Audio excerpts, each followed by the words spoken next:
Hello दोस्तों, welcome to my channel Pawan stock.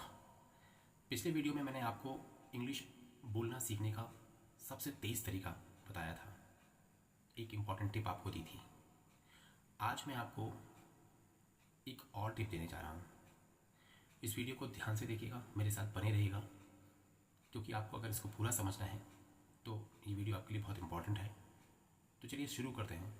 आज की टिप ये है कि किसी भी लैंग्वेज को सीखने के लिए हमें उस लैंग्वेज के वर्ड्स आने चाहिए, उस भाषा के शब्द आने चाहिए।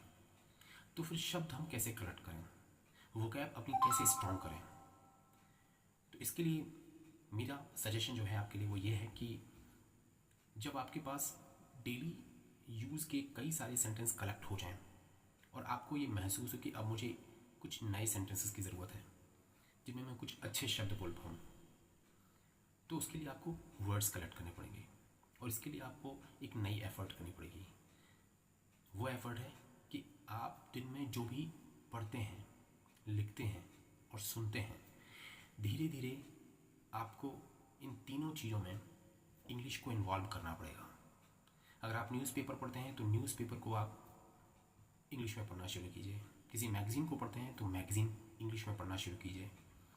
न्यूज़ चैनल अगर सुनते हैं या देखते हैं तो आप इंग्लिश न्यूज़ चैनल को देखना और सुनना शुरू कीजिएगा। हो सकता है शुरुआत में ये आपको थोड़ा सा टफ लगे, मुश्किल लगे, तो मैं ये कहूँगा कि और आसान स्तर पर आप इसको सीखेगा। क्लास 5th से लेकर 10th तक के जो बच्चे होते हैं उनकी जो इंग्लिश की बुक होती है, उस बुक में बहुत ही इंटरेस्टिंग स्टोरीज़ लिखी रहती हैं जो सिंपल लैंग्वेज में होती हैं। उन स्टोरीज़ को आप पढ़ेंगे तो एक तो आपका इंटरेस्ट भी क्रिएट होगा और आपको समझ भी आएगा, आपको उबाऊ नहीं लगेगा और उसमें कुछ नए वर्ड्स भी आपको मिलेंगे। अब सबसे इम्पॉर्टेंट बात यह है कि जब भी आपको नए वर्ड्स मिलें तो उनको अननोटिस नहीं जाने देना है। उन वर्ड्स को आपको अपनी पॉकेट डायरी में नोट करके रखना है। मैं पॉकेट डायरी इसलिए कह रहा हूँ ताकि वो डायरी इतनी छोटी होनी चाहिए जिसे आप अपनी पॉकेट में रख सकें, क्योंकि वो हैंडी होगी तो आपके लिए बहुत आसान होगा।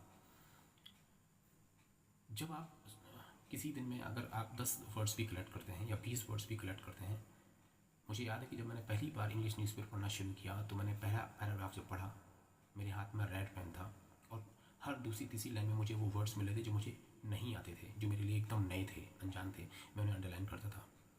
आधे घंटे बाद मैंने देखा कि मैंने जो 2 पैरा पढ़े हैं वो 2 पैरा पूरे लाल हो गए हैं, क्योंकि हर दूसरे तीसरे अंडरलाइन थी। फिर मैंने क्या किया कि उन वर्ड्स को अपनी डायरी में लिखा और उनको कंसल्ट किया डिक्शनरी से, उनको लिखना शुरू किया। ठीक ऐसा ही आपको भी करना है।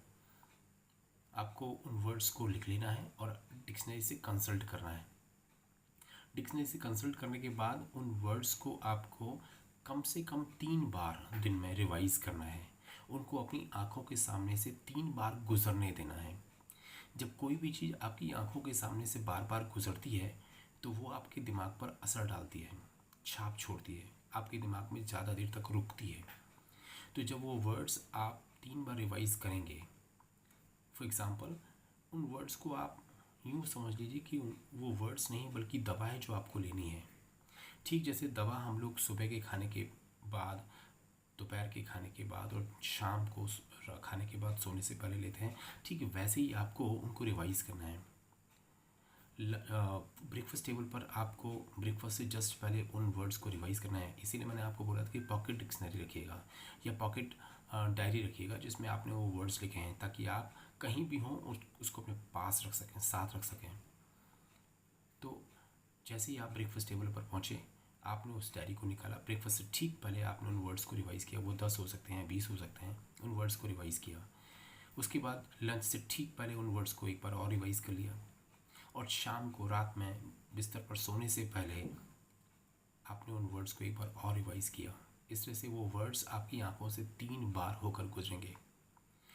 अब बात यहीं ख़त्म नहीं होती है। अगले दिन उन वर्ड्स को, जिन्हें आपने अपनी आंखों से 3 बार होकर गुजारा है, अपने दिमाग पर उनकी छाप ली है आपने, उन वर्ड्स को आपको एनी हाउ अपनी कॉन्वर्जेसन के दौरान यूज़ करना है। You have to use them in your own sentences, in your conversation anyhow. देखिए, शब्दों की एक अपनी मैकेनिज़्म होती है। ये बिल्कुल वैसा ही है। छोटा सा मैं एग्जांपल दूँ आपको।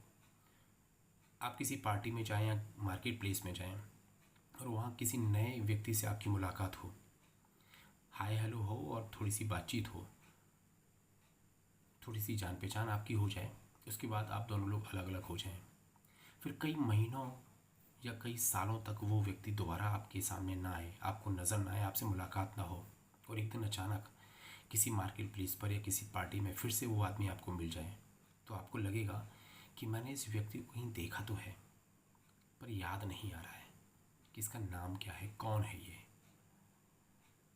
जबकि दूसरी तरफ अगर वही उसी व्यक्ति से आप हर 2 या 3 दिन के बाद मिलते रहें तो वो व्यक्ति आपका अच्छा दोस्त बन जाएगा। फिर आप कभी भी उसे पहचानना नहीं भूलेंगे, आप हर जगह उसकी आवाज़ से भी उसको पहचान लेंगे। ठीक वैसा ही शब्दों के साथ भी होता है। हम जहाँ पढ़ते हैं, कोई भी न्यूज़पेपर या कोई मैगज़ीन या कोई न्यूज़ चैनल में आकर हम कोई नया वर्ड सुनते हैं, कोई नया वर्ड पढ़ते हैं, उस वर्ड को पहली बार कंसल्ट करने के बाद अगर हम कई दिनों तक उस वर्ड से दोबारा नहीं मिलते हैं, जब कभी वो वर्ड अचानक हमारी आंखों के सामने फिर आता है तो हमें यही लगता है कि हमने इस वर्ड को कहीं देखा तो है पर इसका क्या मतलब होता है ये मुझे नहीं पता। लेकिन अगर उस वर्ड से हर 2 या 3 दिन के बाद आपकी मुलाकात होती रहे तो वर्ड आपका अच्छा सा दोस्त बन जाएगा, फिर आप उस वर्ड को कभी नहीं भूलेंगे। तो आपको यही मैकेनिज़्म यूज़ करना है, वर्ड्स को बार बार आपको वर्ड से मुलाकात करना है।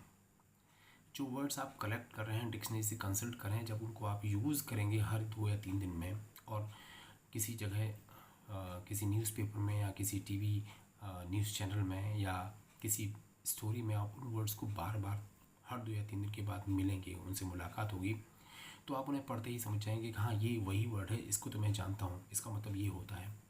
इस तरह से आप अपनी अच्छी वोकैब मेंटेन कर सकते हैं। और जब आपके पास अच्छी वोकैब होगी और सेंटेंसेस होंगे तो उनको बोलने में क्या दिक्कत है। उनको बोलने की जो प्रैक्टिस है वो आपको कैसे करनी है ये मैं अपने पिछले वाले वीडियो में बता चुका हूँ आपको। तो दोस्तों उम्मीद है कि आपको ये वाली टिप समझ में आई होगी। आप इसको भी फॉलो करेंगे तो आपको बहुत बेनिफिट होगा, बहुत जल्दी आप अच्छी सी वोकैब मेंटेन कर पाएंगे। I hope you will follow these tips and you will try to collect as much as possible words and convert them into the sentence, use them into the sentences. In this way you'll excel in English speaking. Thank you very much.